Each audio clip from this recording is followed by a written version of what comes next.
Septembre 2012, Miguel débarque dans la capitale pour accomplir son rêve, devenir basketteur professionnel. Mais rapidement, un obstacle se dresse devant lui, la barrière de la langue. C'était compliqué, vraiment compliqué parce que je comprenais rien de français. C'était difficile, mais c'était rigolo aussi. On rigolait parce que tout le monde rigolait avec mon accent et tout ça, donc c'était drôle.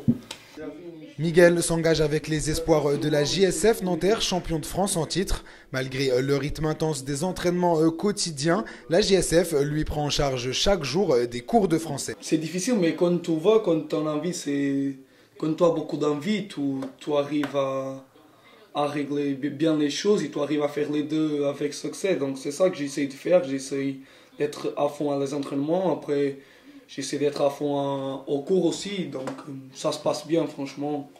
Jour de match, ce samedi, les jeunes pousses de la JSF Nanterre reçoivent le leader du championnat espoir, Gravelines Dunkerque. Un défi de taille puisque les nordistes sont toujours invaincus cette saison. L'occasion pour Miguel une nouvelle fois de briller, mais aussi et surtout de mettre en pratique ce qu'il a appris en cours.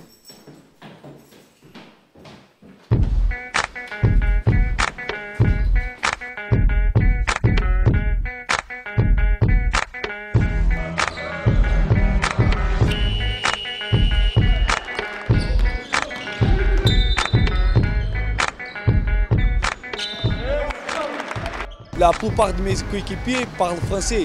Et moi, comme meneur du jeu, je suis le mec qui parle plus dans le terrain, donc c'est important que je parle la même langue qu'eux pour qu'ils puissent me comprendre. Donc, et même pour parler avec les coachs et tout ça, je pense que c'est important que je parle bien français. De course, okay. Opportunités de course qui nous ont donné des points, qui ont payé. Miguel t'a marqué sur des contre-attaques, Will t'a marqué sur des contre-attaques.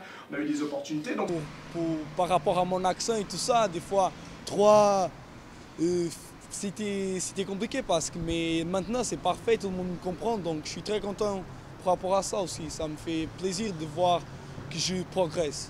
Passé tout près de l'exploit, Nanterre s'incline finalement 67-65 au grand désarroi de Miguel. Il aura tout de même fini meilleur marqueur de son équipe avec 18 points.